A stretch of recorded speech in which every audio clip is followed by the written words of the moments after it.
Bonjour à toutes et tous et bienvenue sur Laurent Serre Technique de Vente. Aujourd'hui, on va apporter un sujet vraiment crucial dans vos entretiens de vente qui sont les techniques de questionnement.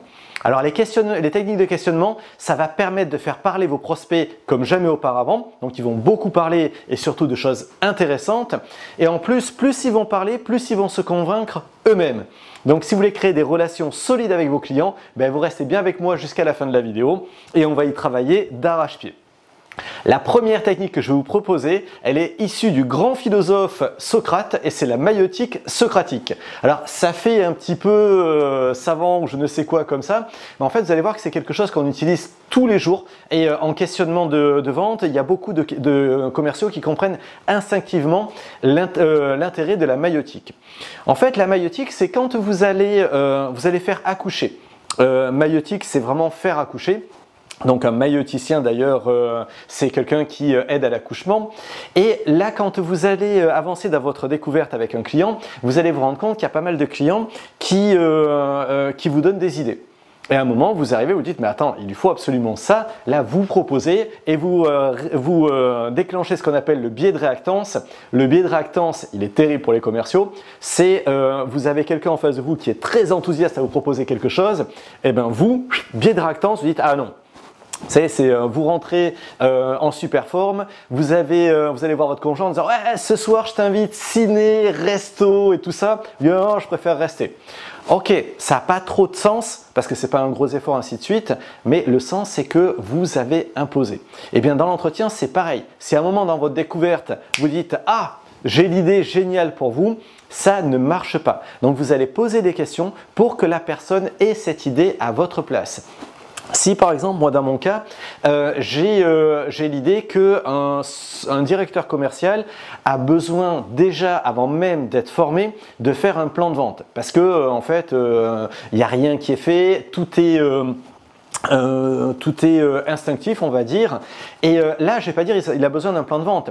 Je veux dire, mais comment il fait pour accompagner ses commerciaux, pour les améliorer en entretien de vente et comment il fait pour uniformiser les pratiques, pour apporter des réponses aux objections, pour faire progresser ses commerciaux.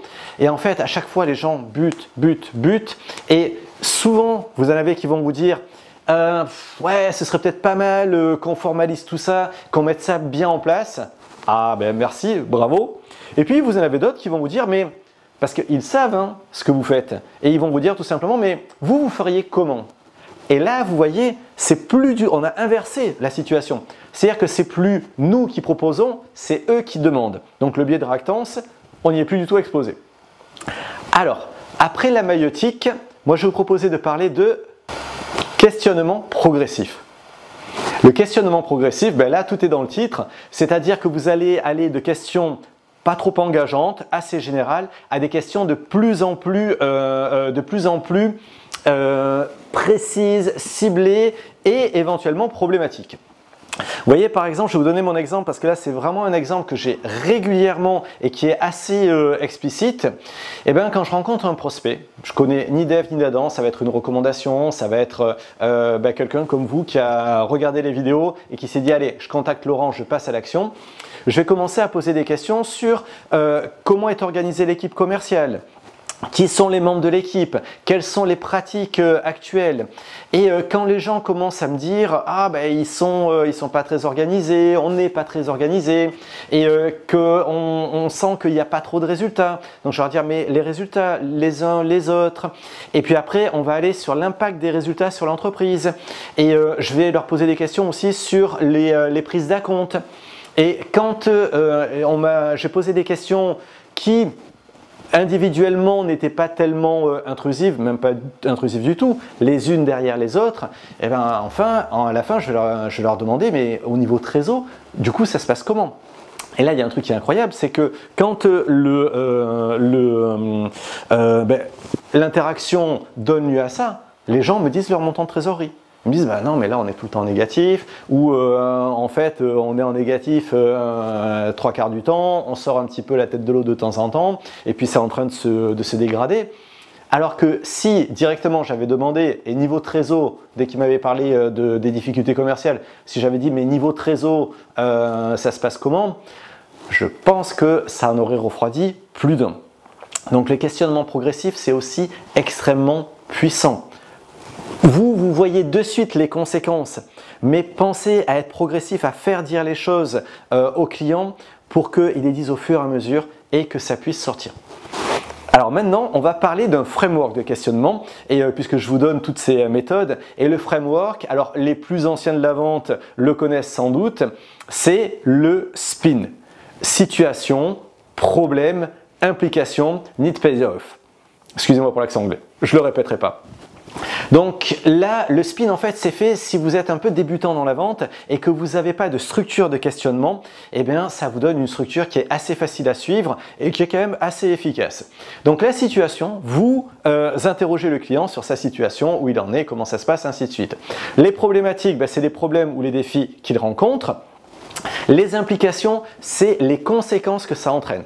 Alors ça, soyez toujours bien conscient que s'ils ont des problèmes, des difficultés, des frustrations qui n'engendrent aucune conséquence, ils ne paieront pas pour résoudre ces problématiques-là. Ça, c'est une règle incontournable, c'est tout bête, mais ce n'est pas parce qu'ils ont un problème qu'ils vont payer. Et le need payoff, ça va être en fait de les faire parler de l'impact de votre solution. Et du coup, s'il y a des implications et que votre solution a un impact, eh bien votre vente, elle est faite. Donc effectivement, vous voyez, SPIN, c'est une bonne vieille méthode. Et alors, c'est plutôt pour les... Je pense qu'il y a des gens en commentaire qui me diront que c'est un peu basique, ainsi de suite.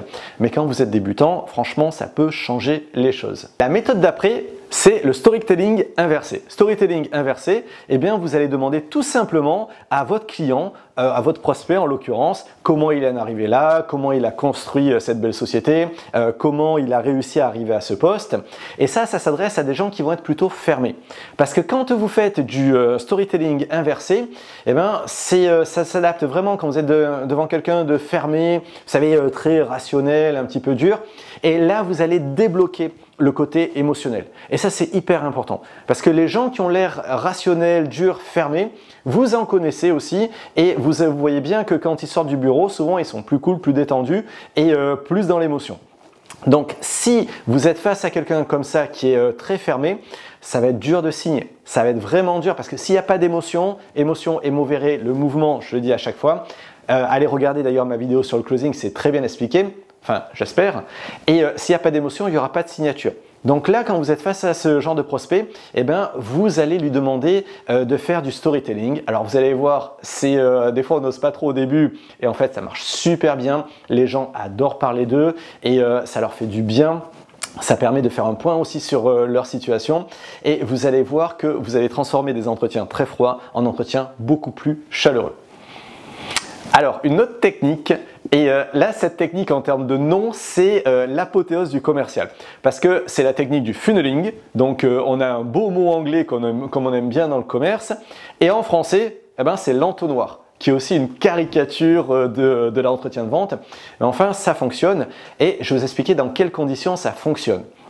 Donc le funneling, ça consiste à passer de questions ouvertes qui servent à faire le point sur la situation assez rapidement à des questions fermées pour approfondir.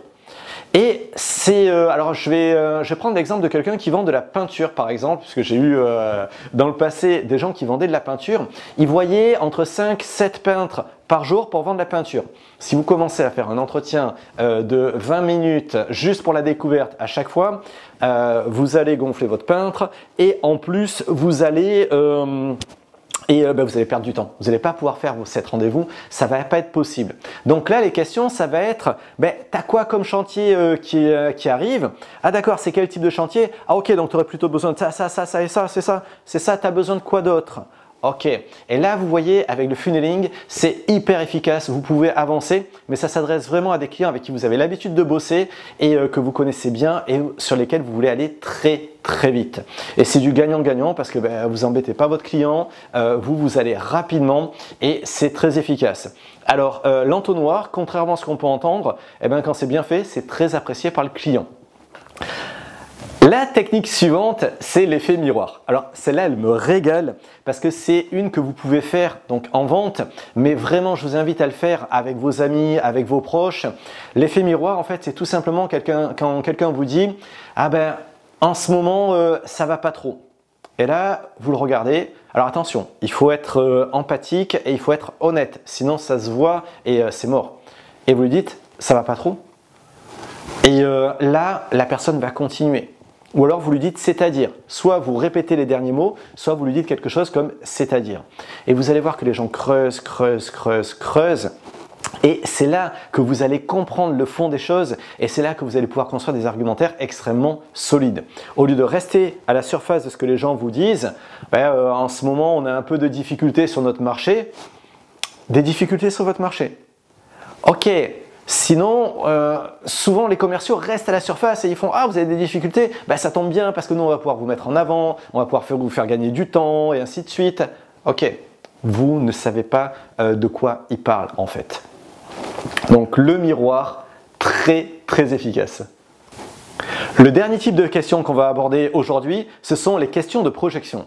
Alors ça, c'est hyper important et souvent je vois des commerciaux, quand dans la découverte, ils ont bien compris les besoins, ils ont levé la plupart des objections et ils passent à l'argumentation comme ça. Et bien en fait, si vous n'avez pas fait se projeter votre client, eh bien vous avez tout raté. Parce qu'un client qui n'est pas dans la projection, il va être dans l'analyse, dans la réflexion et il ne va pas être dans l'action. Donc pensez à lui demander comment il imagine ce qui va se passer sur le terrain, quels sont les avantages que ça va apporter avec sa boîte, à ses collaborateurs, à lui-même, ce qu'il va pouvoir faire de tout ça. Et ça, c'est hyper important. Alors, un dernier point.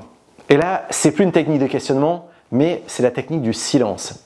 Pensez à laisser du silence. Alors moi, je déteste le closing par le silence, puisque c'est le closing de la malaisance, et franchement, ça m'énerve, j'aime pas du tout. Mais par contre, dans la découverte, laissez des silences, laissez le temps aux gens de réfléchir. Et ça, c'est hyper puissant. Quand quelqu'un finit une phrase, vous comptez jusqu'à 3 dans votre tête. Une fois, j'ai une académicienne qui a compté jusqu'à 3 à haute voix et ça nous a bien fait rire, c'était sur le coup de l'émotion, mais voilà. Donc vous comptez jusqu'à 3 dans votre tête et vous allez voir, déjà ça vous donne un air posé, c'est vraiment agréable et ça permet à votre client de compléter, ça permet à votre client, lui, de réfléchir. Et quand vous voyez que le client ne vous dit pas tout, accentuez le silence ou qu'il n'est pas très sûr de lui. Vous lui laissez l'occasion en fait de clarifier sa pensée, de dire des choses. Donc le silence est la meilleure des questions. J'espère que cette vidéo vous a plu, surtout que ça vous a apporté de la valeur, que vous allez pouvoir mettre en place une, deux ou toutes les techniques que vous avez vues là dans vos entretiens et que vous allez pouvoir closer de beaux entretiens, trouver de nouveaux super clients et créer de belles histoires pour vous et votre boîte. Si vous avez aimé cette vidéo, toujours pareil, les petits pouces, c'est super important parce que c'est ma dopamine à moi. Donc s'il vous plaît, un petit peu de dopamine, ça coûte pas cher. Et sans plaisanter, ça permet de mettre la chaîne en avant. Pensez aux abonnements aussi, ça vous permet d'être tenu au courant de toutes les vidéos et de ne rien rater de ces bonnes techniques qui peuvent améliorer vos ventes. Et sur ce, je vous dis très bonne journée à toutes et tous et à très bientôt. Salut!